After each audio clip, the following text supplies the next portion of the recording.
Welcome back. It appeared to confirm what a lot of folks believe. During certain times every month, it seems like police pull over a lot of cars. Someone you know where their speed traps are. Of course, it's illegal in Florida to have ticket quotas, but a lieutenant colonel in the Florida Highway Patrol was just forced to resign after sending his troopers an email encouraging them to write at least 2 tickets an hour. Florida Attorney General Pam Bondi called it stupid and reckless, but still. Joining us for more is Greg Arnold, Criminal Justice Program Manager at State College of Florida, and Sarasota Attorney Jeffrey Haynes, who specializes in helping clients deal with traffic tickets. You know, we were looking up some information, and only Illinois, New Jersey, California, and Florida have laws saying that you can't have ticket quotas, which is probably why so many people believe there are ticket quotas. You know, Jeffrey, in terms of your clients, and you deal with this every single day, you specialize in folks who get tickets. What do they believe? What do you believe? First of all, everybody, for the most part, believes that there are quotas. It's something that I have dealt with ever since I became an attorney. Personally, I didn't believe in quotas, but then when you see stories like this, or you see like what happened in Waldo, Florida, you start to wonder. So. You know, Greg, I remember doing a story years ago in Florida, again with a member of the Highway Patrol, where he basically said that, you know, he was being forced to give speeding tickets, and he disagreed with department policy. The law has been, you know, made in 2015, and as we just reported, but do you think that what we saw in that leaked email in terms of troopers and other police officers possibly being encouraged to write tickets certain times of the month or at any time, do you think that really does go on?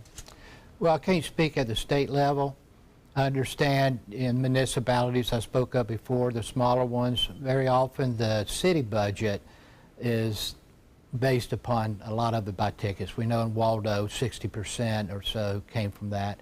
So very often it can be implied, if nothing else. And I've spoke of that before, that they just says, you know, you could write a few more tickets would be helpful, things like that. But I've never seen a department. I've been in a few. I know quite a few from running a police academy and speaking a lot. There's been no formal aspect of it. There's been nothing, of course, written about it. But it can be implied at times if they feel that they're supposed to work traffic and they're not writing tickets. Can it be taken into consideration, let's say, in a performance review or for a salary increase? No, absolutely not.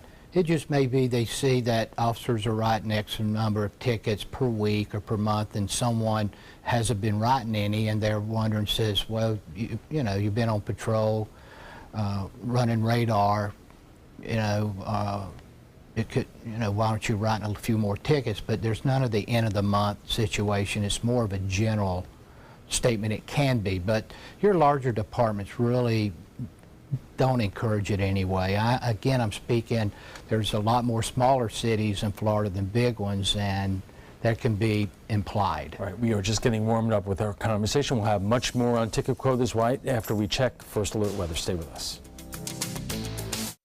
Welcome back. Do local law enforcement agencies have ticket quotas? And joining us for more are Greg Arnold, Criminal Justice Program Manager at State College of Florida, and Sarasota Attorney Jeffrey Haynes, who specializes in helping clients deal with traffic tickets.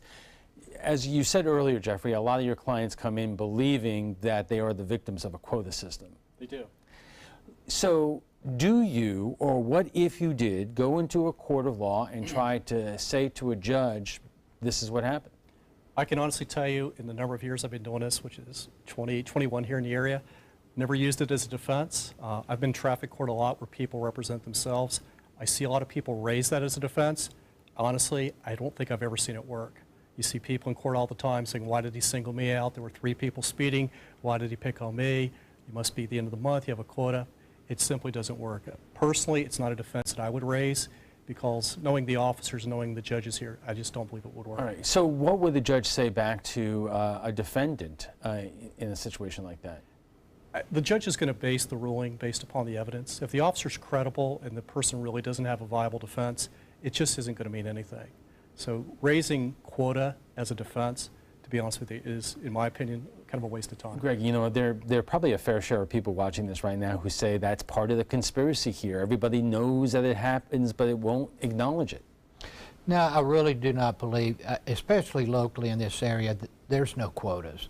I have enough ex-students or officers out there, even people with a highway patrol. That's never brought up. It's not even joked about. What I was speaking of earlier dealt with more small municipalities and the Waldos of the state and other states like that. And so I don't see that around here as a problem. You study this as an issue. If the reason why a lot of communities did have quotas in order to fund the municipal budget, I mean, what did they do to replace that money? Well, I've never thought about it that way. Some of them become very dependent on it, and they'll have to cut services, and it could be they're interesting. Some of them may have 1 or 2 officers, and they cut back on that. They'll turn their services over to the sheriff's department because the budget does, you know, money does come out of the city budget to support them. Of course, is part of the problem here the reality, as I said at the outset, there are only 3 or 4 states that have laws against quotas. So you may go up to Virginia or through Georgia, and it's a far different situation where drivers are being pulled over sometimes at certain times of the month. Sure. I know I went to school in South Carolina, and it always seemed, in my opinion, that they were very proactive in stopping people, writing tickets. I know I received at least one when I was up here. So at least my dealings with South Carolina, and I'm from Virginia, I think it is more prevalent in other states as far as the tendency to pull people over, probably write more tickets. So Greg, what kind of impact is there when you have a situation like we just experienced with the Florida Highway Patrol, where you have a lieutenant colonel who is basically forced to retire for writing this kind of memo, and you have the Attorney General calling it stupid and reckless, but this is seen from one end of the state to the other, and it just reinforces the perception out there. Yes, it does, and it was embarrassing for them, and we saw the fallout from it.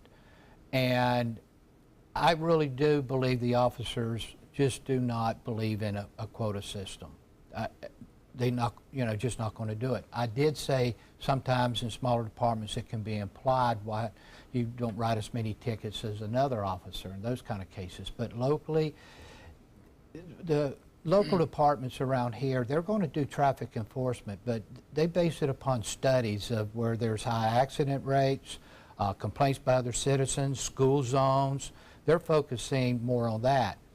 The officers are so busy responding to normal calls, they're just not this, well, let me spend a half hour, an hour running police radar or something like that, or catching people and writing up tickets. I don't see that. I would have heard about it if that was true. So Jeffrey, I would imagine that you could have a situation that motorists are being pulled over at certain locations, whether it's in our area or on the highway, and you come to know that's where the police usually hang out. The problem is, are they pulling folks over there because that's an area where there's a lot of traffic accidents and you want to have heavy enforcement in an area which is more dangerous? Or does it reinforce what so many of your clients believe, is that, that's where the traps are and that's what time of the month it is?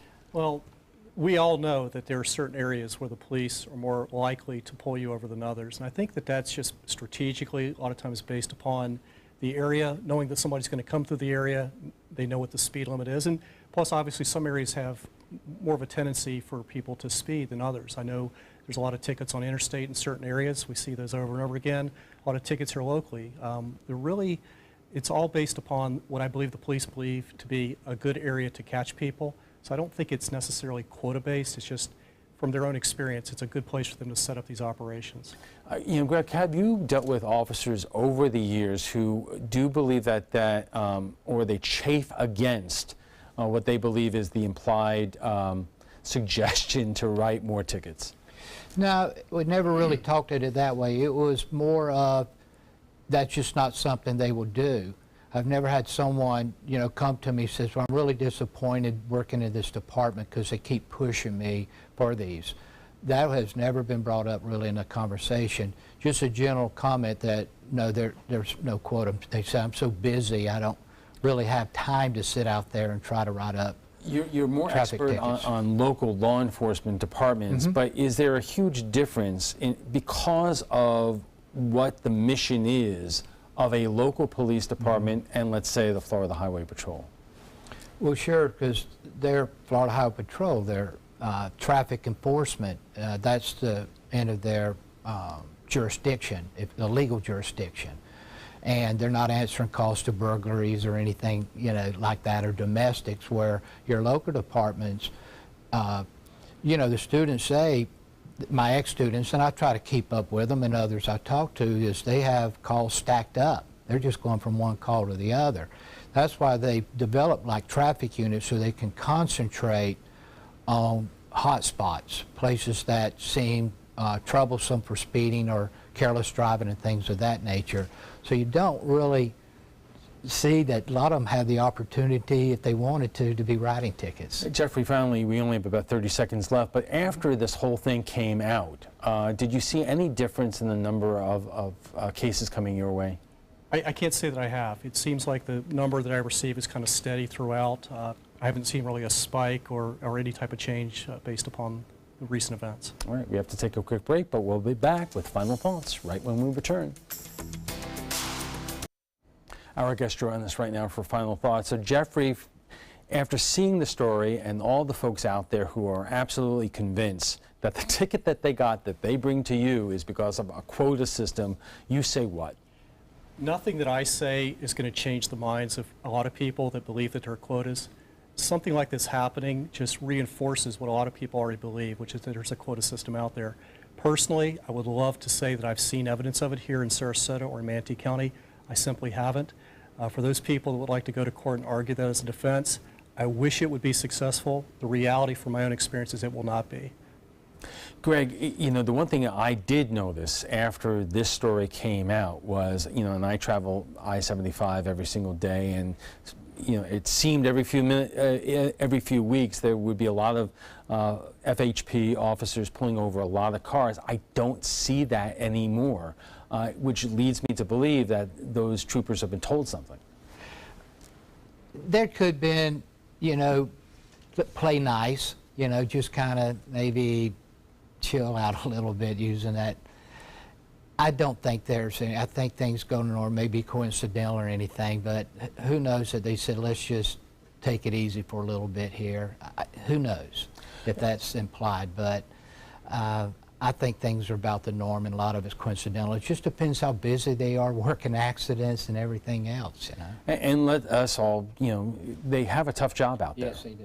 And whether it's on our highways or our local roads, people don't drive safely sometimes, and sometimes speed is a big reason. It is. All right, gentlemen, thank you very much for joining us. We appreciate it. Still more questions than answers in the deadly shooting Sunday night in Las Vegas. 59 people are dead, over 500 are injured, making it the worst mass shooting in U.S. history. Why do more of these mass shootings seem to be happening now in recent years? What can be done to prevent another one? And what do you think? Audrey says it does not seem realistic that the Second Amendment was meant to allow every American citizen to be the legal owner of an arsenal of weapons designed specifically for use in circumstances of outright war. Common sense should prevail. Nick says, I've heard the phrase a lot, but it has stuck with me and I find myself using it more and more. The only protection against bad people with guns are good people with guns, to which Melinda responds saying, the only thing I fear more than the bad guy with a gun is a jerk who thinks he's saving the day and accidentally shoots me instead. And finally, Kim says, too much media coverage. Kim, you might be living with your head buried in the sand. We don't.